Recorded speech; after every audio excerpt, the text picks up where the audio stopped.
Assalamualaikum warahmatullahi wabarakatuh. Jumpa kembali bersama Sang Hyang Cipta Rasa yang akan mempersembahkan kisah-kisah mistis menarik untuk menghibur teman-teman semua dimanapun berada. Sebelum ke cerita, terlebih dahulu kami ucapkan terima kasih yang sebanyak-banyaknya pada teman-teman yang telah bergabung di channel ini.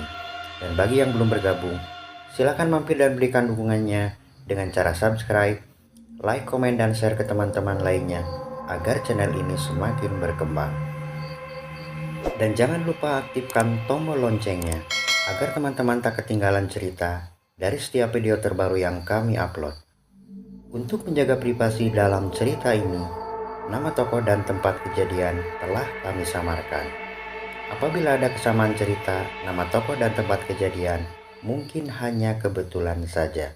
Pada suatu waktu, tim Sang Hyang Cipta Rasa bertemu teman lama yang menceritakan suatu kisah yang menggemparkan semua warga kampung kala itu. Bahkan, kisah itu menyebar dengan cepat ke seluruh pelosok desa di daerah itu, yaitu tentang seorang ibu yang kehilangan bayi yang baru saja dilahirkannya. Dan setelah itu, ia secara mendadak menjadi seorang yang memiliki kemampuan luar biasa. Nah, seperti apa kisah selengkapnya? Kita simak saja ceritanya. Sekira tahun 2000-an, pada sebuah kampung di daerah pesisir pantai selatan Jawa Barat, ada sepasang suami istri yang belum dikaruniai keturunan.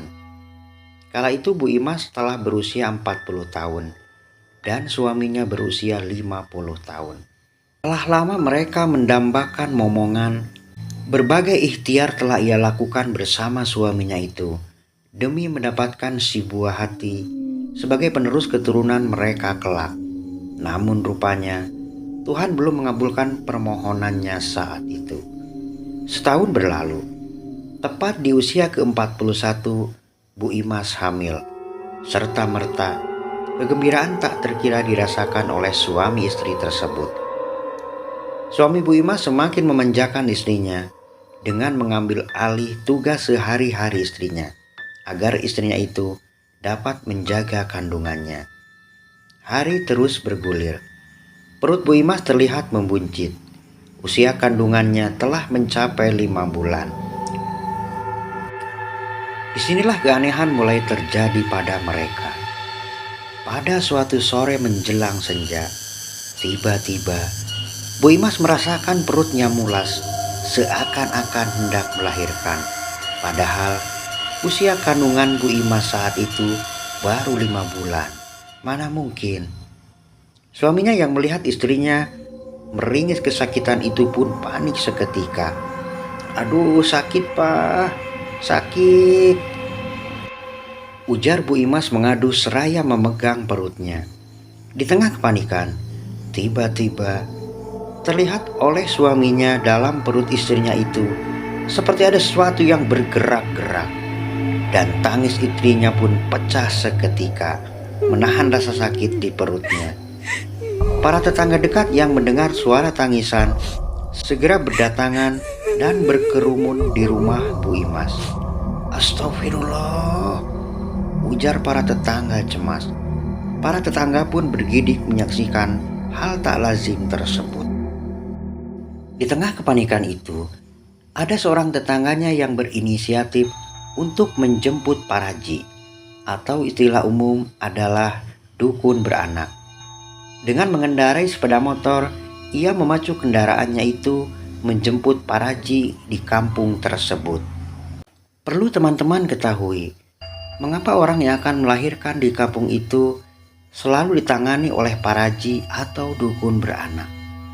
Mengapa tidak meminta bantuan untuk ditangani bidan desa yang mungkin akan menangani dengan alat-alat medis yang mendukung persalinan?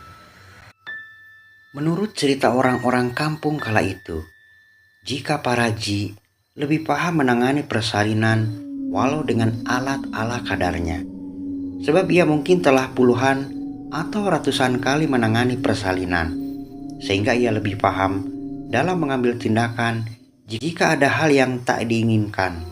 Dan lagi, paraji dapat mengurus semuanya pasca persalinan tersebut, dari mencuci bekas persalinan sampai membuatkan ramuan obat untuk sang ibu yang baru melahirkan. Bahkan Paraji kala itu berkenan mengurus ibu dan bayinya sampai selama 7 hari 7 malam lamanya dengan menginap di rumah orang yang melahirkan tersebut. Dan ada satu hal lagi yang sangat dipercaya oleh orang-orang kampung kala itu.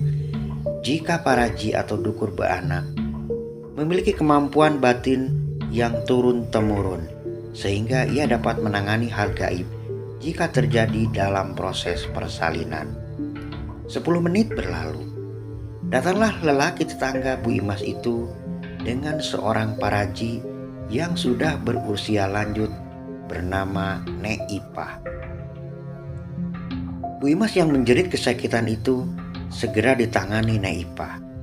Baru saja Nek Ipah hendak meraba perut Bu Imas yang bergerak-gerak, tiba-tiba Bu Imas mengibaskan tangan Nek Ipah. Lalu ia berdiri di tempat tidur sambil berkacak pinggang. Dari mulut Bu Imas terdengar suara sengau yang menakutkan. Ini anakku. Hampir saja tubuh Nek Ipah terjengkang dan terjatuh ke belakang jika tak segera diraih oleh suami Bu Imas dan orang-orang yang berkerumun di ruangan itu. Bu Imas terus meracau tak karuan sambil menunjuk-nunjuk pada Nek Ipah. Sepertinya Bu Imas telah kerasukan sesuatu. Suasana di ruangan itu terasa semakin mencekam. Terasa ada hawa panas yang aneh menyebar di ruangan tersebut. Merasa ada hal yang tak lazim. Orang-orang mundur ke belakang seraya membaca doa-doa.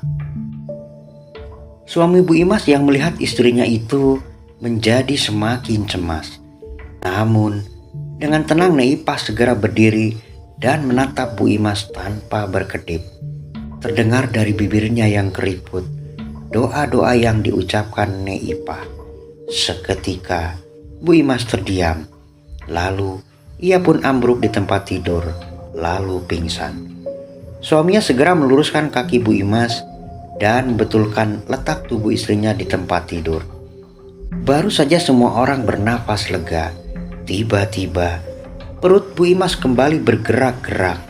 Namun tak ada erangan atau suara apapun dari Bu Imas, sebab ia masih tergolek pingsan. Semua orang yang menyaksikan kejadian aneh itu berteriak kencang. "Astagfirullah!" ujar mereka.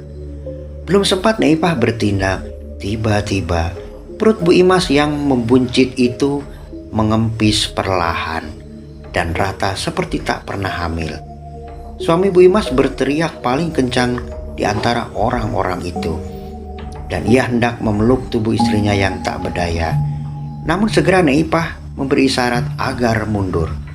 Dengan raut wajah yang tak nampak kecemasan sedikit pun, Nek Ipah lalu mendongak ke atas, dan tangan tuannya yang keriput itu seperti menarik sesuatu dari atas. Kemudian diusap-usapkannya pada perut Bu Imas. Tiba-tiba perlahan-lahan perut Bu Imas membuncit seperti semula, dan tak lama kemudian Bu Imas pun tersadar. "Alhamdulillah," ujar orang-orang itu berucap syukur. Setelah suasana tenang, Nek Ipah menyuruh beberapa tetangganya untuk menemani dan mengaji di ruangan tersebut. Kemudian dengan diantar oleh tetangganya, Nek Ipah kembali ke rumahnya.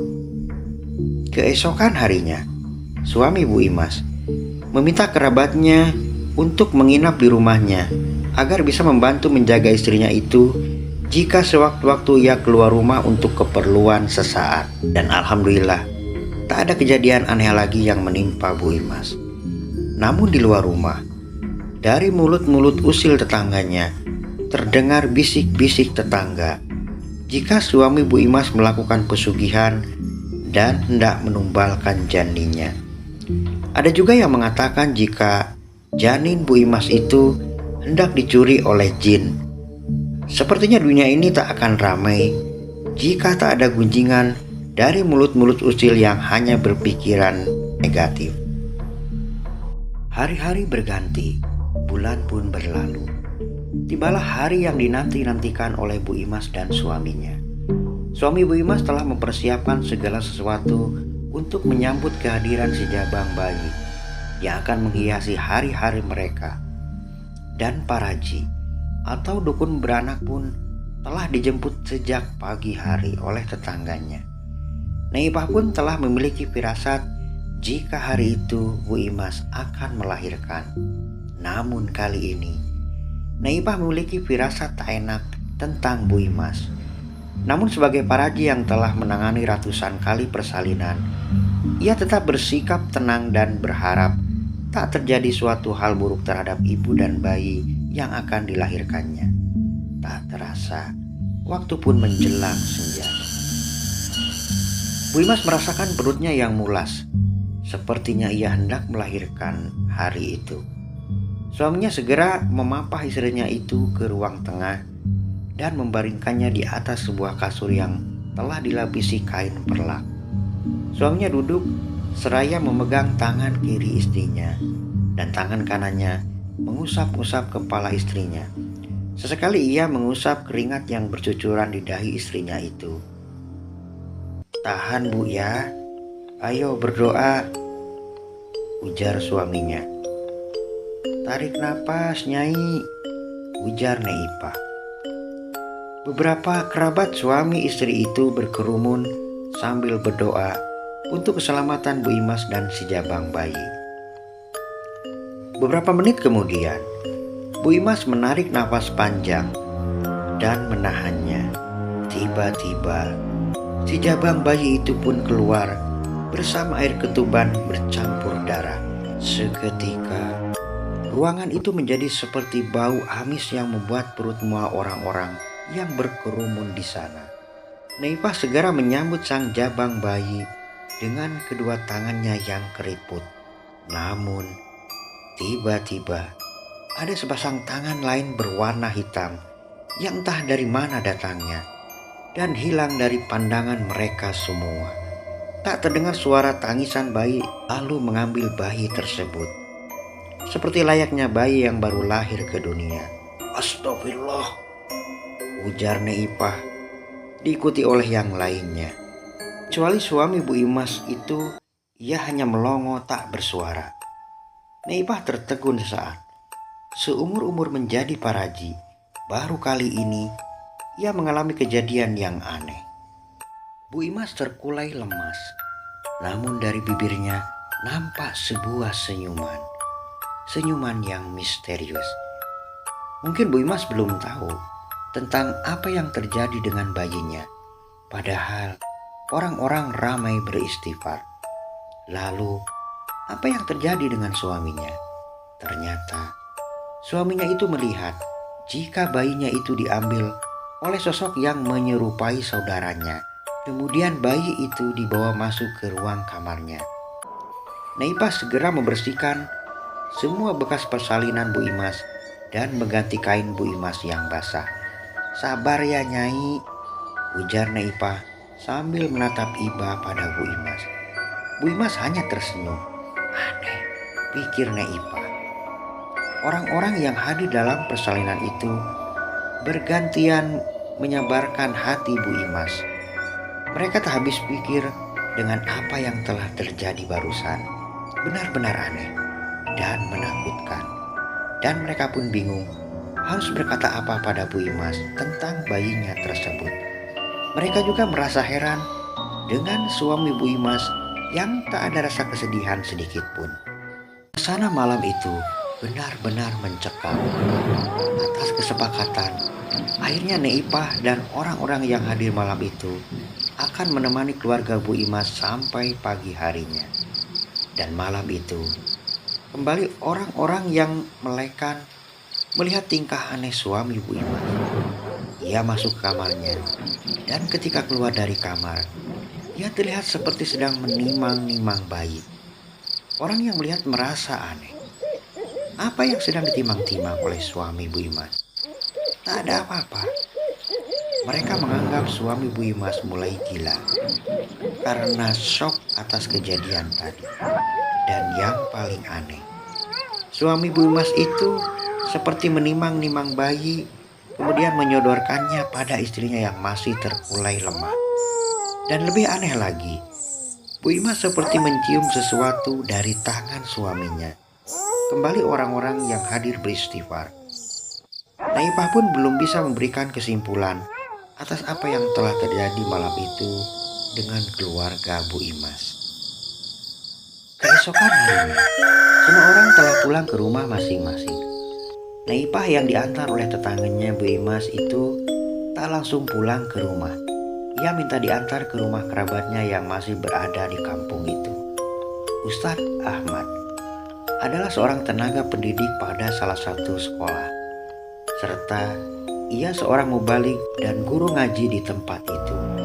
Menurut cerita orang-orang, Ustadz Ahmad memiliki kemampuan batin yang kuat, sehingga sering ada orang yang minta tolong dalam menyembuhkan penyakit yang ada hubungannya dengan hal gaib.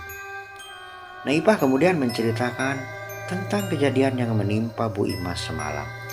Ustadz Ahmad menyimak cerita kerabatnya itu sambil manggut-manggut. Setelah selesai, Naipah pun kembali ke rumahnya. Seminggu berlalu, sejak kejadian aneh yang menimpa Bu Imas. Para tetangga dekat Bu Imas sering melihat suami istri itu di teras rumahnya mondar-mandir sambil menimang-nimang sesuatu dalam gendongannya.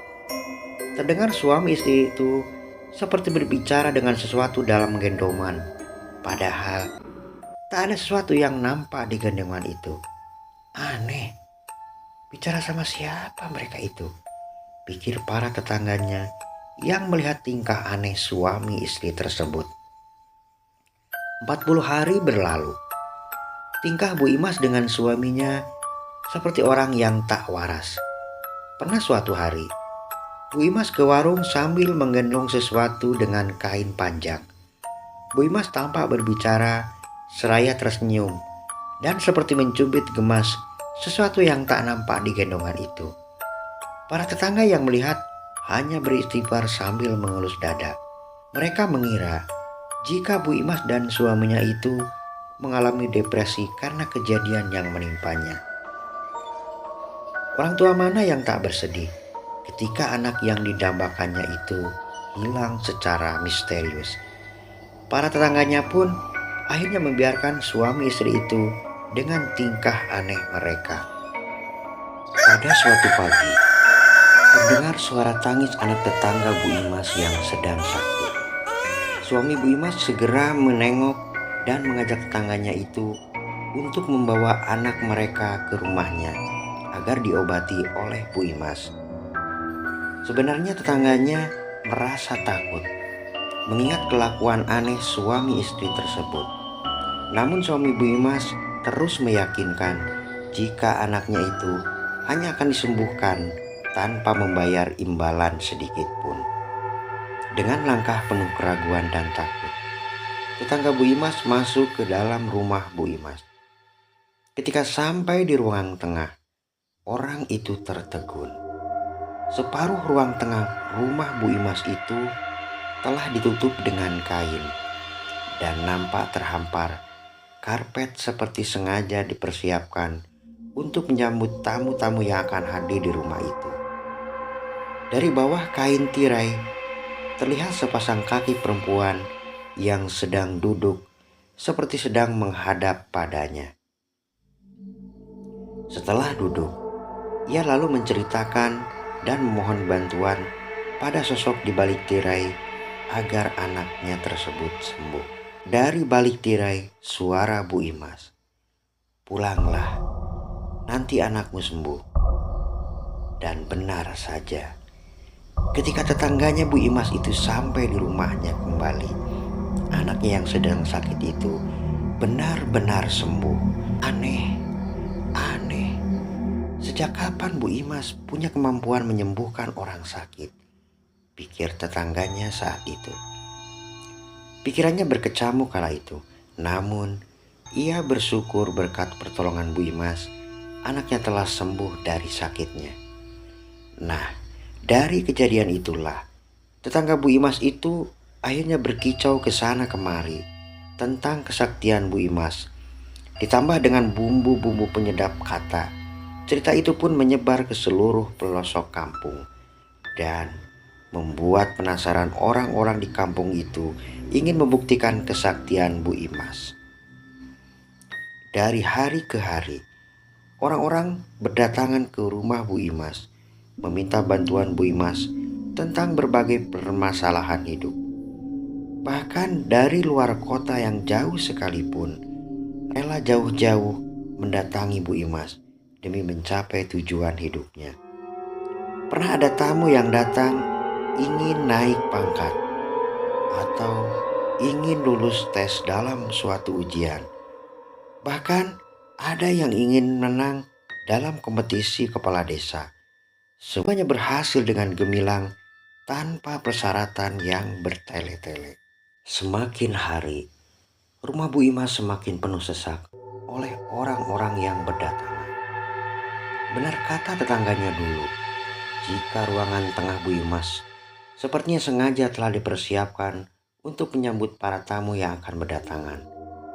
Para tetangga dekat Bu Imas merasa heran dan tak habis pikir dengan Bu Imas yang tiba-tiba menjadi dukun sakti atau dukun tiban, yaitu seseorang yang memiliki kemampuan hebat atau kesaktian tanpa belajar lebih dulu.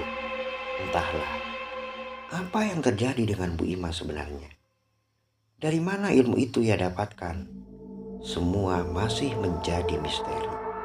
Sedangkan para tetangga mengetahui keseharian Bu Imas yang jarang bepergian jauh dari rumahnya.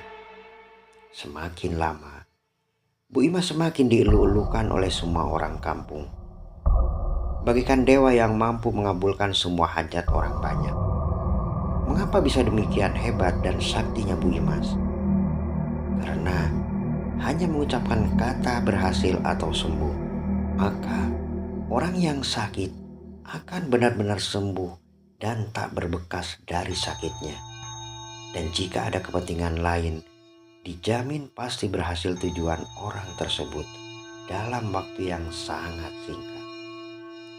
Satu lagi keanehan Bu Imas, ia akan menangani para pasiennya dari balik tirai tanpa bertatap muka ataupun bersentuhan. Para pasien cukup duduk menghadap tirai dan mengutarakan tujuannya pada Bu Imas. Lalu, Bu Imas akan menjawab seketika itu juga, tanpa ada persyaratan ritual yang aneh-aneh. Hal yang meringankan para pasiennya itulah yang membuat tamu-tamu berdatangan tanpa henti dengan hasil yang sangat memuaskan. Ustadz Ahmad selama ini diam bukan berarti ia tak memperhatikan perkembangan tentang Bu Imas. Justru ia semakin mengkhawatirkan terhadap akidah orang-orang yang datang ke sana. Sedikit demi sedikit akan terkikis oleh suatu keyakinan baru yang mengkultuskan makhluk, sehingga lama-kelamaan jika dibiarkan akan melenceng dari akidah yang sebenarnya. Jika hal itu terjadi, maka sudah dipastikan melupakan Tuhan yang seharusnya mereka yakini sebagai Maha Pencipta, Maha Penyembuh, dan Maha Pengabul semua hajat hambanya. Pada suatu pagi, tepatnya di hari libur mengajar, yaitu hari Minggu, Ustadz Ahmad berniat bersilaturahmi ke rumah Bu Imas. Sebab ia yakin jika ada hal yang tak lazim dengan suami istri tersebut, ia harus segera mengungkap misteri tentang kesaktian Bu Imas. Ketika sampai di depan pintu rumah Bu Imas, Masya Allah, ujarnya, terlihat rumah Bu Imas penuh sesak oleh orang-orang yang menunggu giliran agar dapat bertemu dengan Bu Imas. Dengan sabar, Ustadz Ahmad duduk bersama para tamu menunggu giliran sambil memperhatikan ke seluruh ruangan yang dipenuhi oleh orang-orang yang tak ia kenal. Kemungkinan berasal dari luar kampung yang jauh. Hari semakin siang. Orang-orang silih berganti memasuki ruangan tersebut. Tiba-tiba terdengar suara Bu Imas dari balik tirai. Pak Ustadz, silakan masuk saja ke dalam. Ustadz Ahmad menolak seruan Bu Imas untuk masuk ke balik tirai. Ia merasa tak enak, sebab orang yang lain yang sudah dilayani dari tadi, tak ada yang disuruh masuk ke balik tirai. Mereka hanya dilayani dari balik tirai tersebut. Seruan kedua pun terdengar kembali, agar Ustaz Ahmad masuk ke balik tirai. Bu Imas meyakinkan jika di balik tirai ia bersama suaminya.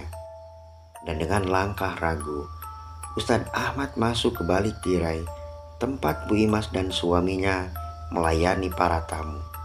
Seraya beruluk salam, serempak suami istri itu menjawab salam Ustadz Ahmad. Ketika ia menyingkap tirai, "Astagfirullah," ujarnya terkejut bukan kepalang. "Silakan duduk Pak Ustadz," ujar Bu Imas ramah. Apakah yang membuat Ustadz Ahmad itu terkejut?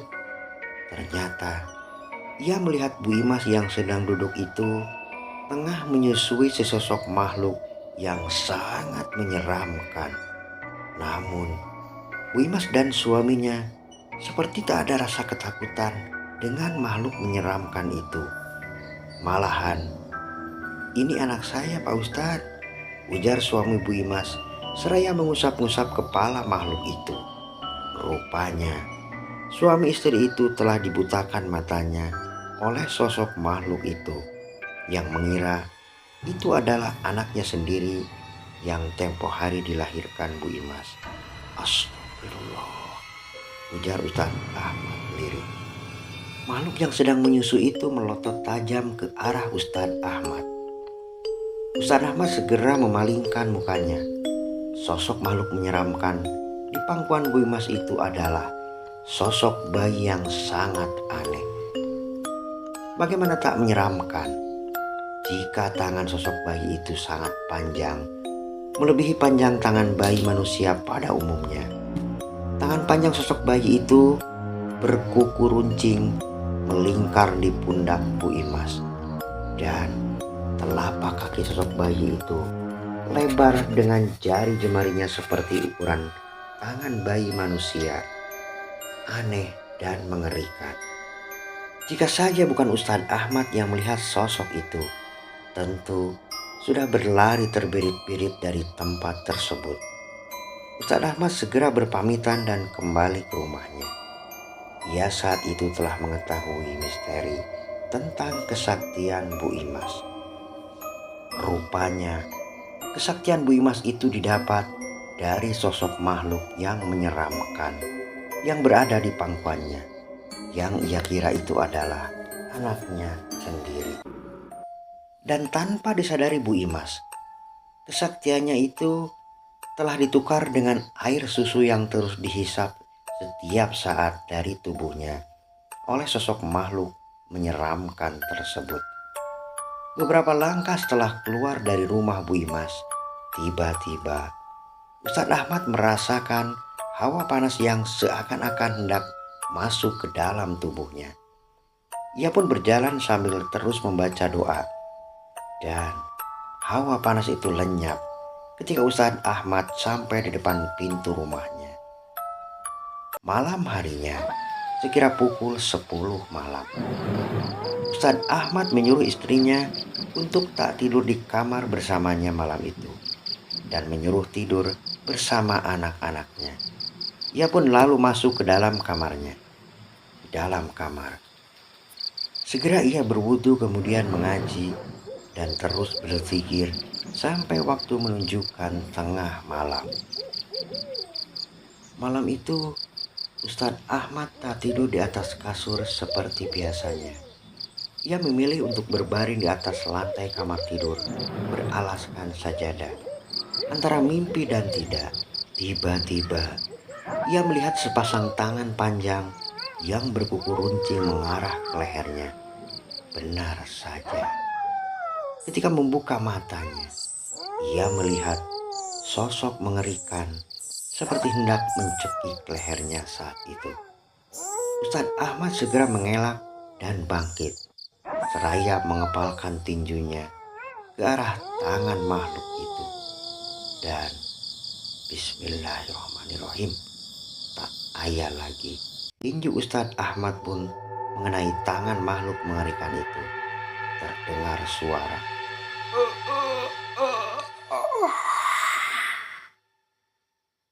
Dan sosok mengerikan itu pun menghilang, menembus langit-langit kamar. Ustaz Ahmad mengusap wajahnya sambil membaca doa-doa. Lalu ia pun merebahkan tubuhnya di lantai kamarnya. Esok malamnya, kembali Ustadz Ahmad menyendiri di kamar tidurnya. Sedangkan istri dan anak-anaknya telah tertidur lelap sejak tadi. Waktu pun menunjukkan tengah malam. Setelah selesai mengaji dan berzikir, ia pun mencoba berbaring dan memejamkan matanya. Namun, belum lagi Ustadz Ahmad memejamkan matanya, dari sela-sela lubang angin kamarnya, asap berwarna hitam perlahan-lahan masuk ke kamarnya. Seketika, bau busuk yang teramat sangat memenuhi seluruh ruangan kamar tersebut. Ustadz Ahmad segera bangkit dan berdiri. Ia tak memperdulikan bau busuk itu. Asap hitam berbau busuk itu perlahan-lahan berubah menjadi sosok makhluk tinggi besar berwarna hitam dengan bulu-bulu lebat memenuhi seluruh tubuhnya. Yang bagian atas sosok makhluk itu sepertinya menembus langit-langit kamar, sangat mengerikan. Lalu sosok makhluk itu menyerang Ustadz Ahmad dengan membabi buta. Rupanya itu adalah induk dari sosok makhluk malam kemarin. Ia sepertinya marah ketika anaknya kalah bertarung dengan Ustadz Ahmad. Bukan Ustadz Ahmad namanya. Jika ia tak bisa melawan makhluk itu, ia telah terdidik dengan berbagai ilmu lahir dan batin. Beberapa kali ia mengelak dari serangan makhluk itu. Dan pada satu kesempatan, sebuah hantaman dengan kekuatan batin dari Ustadz Ahmad mengenai tubuh sosok makhluk itu. Dan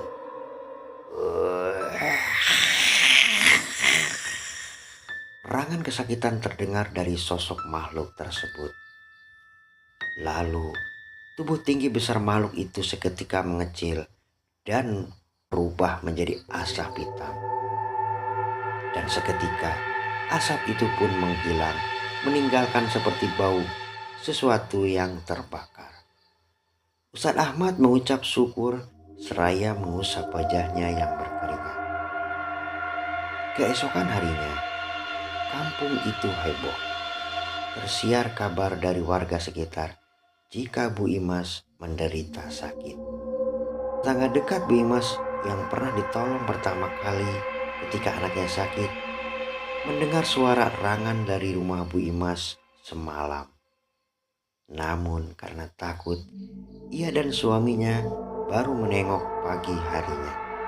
Pagi itu, rumah Bu Imas penuh sesak dengan orang-orang yang berkerumun memenuhi seluruh ruangan. Para pasien yang berdatangan pun ikut berkerumun di luar rumah. Mereka penasaran dengan apa yang terjadi dengan Bu Imas. Tak berapa lama, Ustadz Ahmad telah tiba di depan pintu rumah Bu Imas, seraya beruluk salam, yang dijawab serempak oleh orang-orang yang berada di sana. Dan tanpa diperintah, orang-orang segera memberi jalan agar Ustadz Ahmad dapat masuk ke ruangan Bu Imas.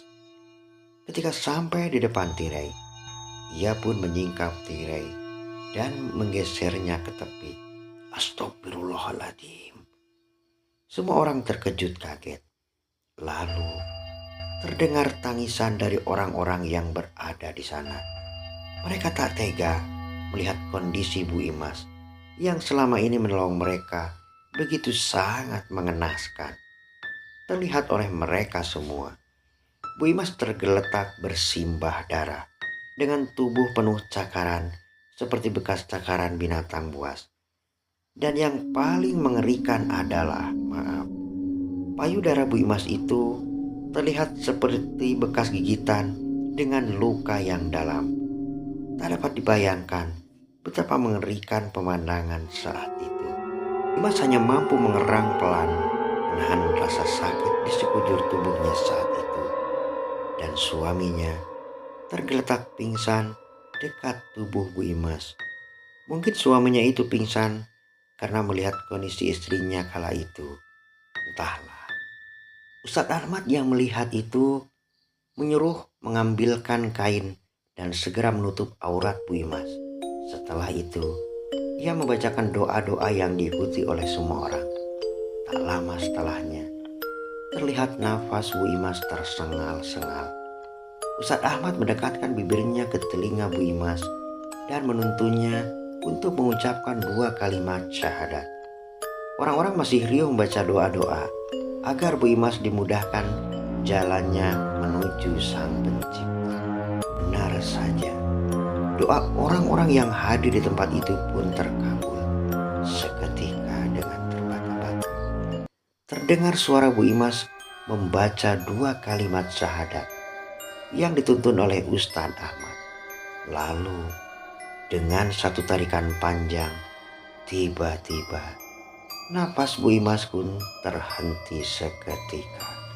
Kepalanya terkulai ke samping suaminya yang masih tergolek pingsan. Innalillahi wa inna ilaihi roji'un, ujar semua orang bersamaan. Rupanya Tuhan telah mengambil nyawa Bu Imas untuk kembali padanya. Sehebat apapun yang namanya manusia, tak dapat mengelak jika sampai pada ketentuan Tuhan, yaitu takdir. Dan ajal adalah takdir yang tak dapat ditunda ataupun dipinta terlebih dahulu. Karena semua itu adalah ketentuan yang telah ditulis di Lauhul Mahfuz. Melihat hal itu, seketika orang-orang pun riuh menangis. Mereka merasa kehilangan dengan sosok yang selama ini membantu mereka. Walaupun mereka tak tahu apa yang telah terjadi sebenarnya dengan Bu Imas. Ustadz Ahmad segera menutupi tubuh Bu Imas dengan kain panjang. Lalu ia berusaha menyadarkan suami Bu Imas yang masih belum tersadar jua. Namun sampai beberapa saat lamanya tak kunjung jua siuman. Akhirnya para tetangga serta tamu pasien yang dipimpin oleh Ustadz Ahmad segera mengurus jenazah Bu Imas agar dapat dikebumikan hari itu juga. Ketika jenazah Bu Imas telah dimasukkan keranda dan hendak digotong ke tempat penguburan, barulah suami Bu Imas itu tersadar dari pingsannya. Dan melihat hal itu, seketika suami Bu Imas menangis sejadi-jadinya meratapi kematian istrinya yang sangat mengenaskan. Ia tak menyangka sedikit pun jika hal buruk akan menimpa keluarganya saat itu. Ia harus rela ditinggalkan istrinya lebih dulu menghadap Sang Pencipta. Hari itu, jenazah Bu Imas segera dikebumikan. Seluruh warga kampung serta para pasien Bu Imas mengantar kepergiannya untuk yang terakhir kalinya, dengan diiringi doa-doa agar arwah Bu Imas diampuni segala dosanya serta ditempatkan di tempat yang terbaik di sisi Tuhan. Suami Bu Imas yang dipapah para warga menatap sedih ketika menyaksikan tanah menimbun tubuh istrinya tersebut. Air matanya kembali mengalir deras dari sudut matanya. Tak dapat dibayangkan betapa kesedihan yang mendalam dirasakan suami Bu Imas saat itu. Setelah ditutup doa yang dipimpin oleh Ustadz Ahmad, acara penguburan pun usai. Para pelayat serta kerabat dekat satu persatu meninggalkan tempat tersebut. Tinggallah suami Bu Imas yang masih terpaku menatap nisan istrinya yang ditemani oleh Ustadz Ahmad. Berkali-kali Ustadz Ahmad membesarkan hati suami Bu Imas itu agar tak larut dalam kesedihan. Lalu mereka pun beranjak meninggalkan tempat itu menuju ke rumah masing-masing. Malam harinya di rumah Bu Imas, acara tahlilan malam pertama meninggalnya Bu Imas pun usai. Suami Bu Imas yang ditemani oleh kerabat-kerabat dekat, malam itu mereka tidur di ruangan tengah dengan beralaskan tikar. Mereka tak ada yang berani tidur di ruangan tidur. Mungkin rasa takut masih menghantui mereka saat itu. Sampai waktu menunjukkan pukul 12 malam. Suara binatang-binatang malam seakan menambah seram suasana malam itu. Tiba-tiba terdengar dari arah dapur seperti suara benda-benda yang berjatuhan dari tempatnya semula. Mereka yang baru memejamkan mata terkejut dan terbangun seketika. Namun, belum juga mereka mencari tahu apa yang terjadi. Tiba-tiba terdengar suara anak kecil yang memanggil-manggil ayah. Sontak saja, semua orang yang berada dalam ruangan itu menoleh ke arah suara.